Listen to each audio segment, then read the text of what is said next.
సతీష్ అన్న, అన్న ఇప్పుడు మనం స్పీ బ్రేకర్ దగ్గర కార్ ఎందుకోసం స్లో చేస్తాం?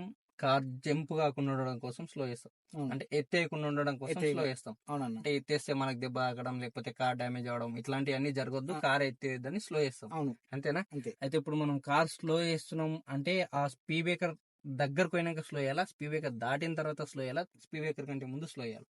స్పీడ్ బ్రేకర్ ఒక 2 అన్నప్పటి నుంచి స్లో చేసుకుంటూ పోవాలి. 2 గజాల నుంచి ఉన్నప్పుడు స్లో చేస్తే కార్ ఎడ స్లో అయితే? 2 గజాలు గజం ఎంత ఉంటది? ఇంత వస్తుంది. మరి గంత దూరం ఎంత దూరం నుంచి స్లో అవుతుంది?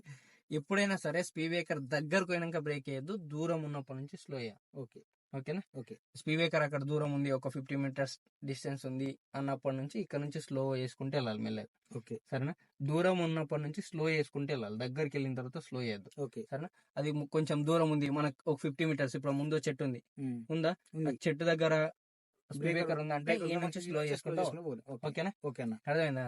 ఓకే ఆల్రెడీ పోయి ఆడ మనం స్పీ బ్రేకర్ దగ్గర పోయినాక స్లో చేస్తే ఆల్రెడీ ముందల టైర్ ఎక్కి దిగుతుంది. అవును. ఎక్కి దిగిందంటే అది ఏమైతే ఆల్రెడీ జంప్ అయి దుంకింది.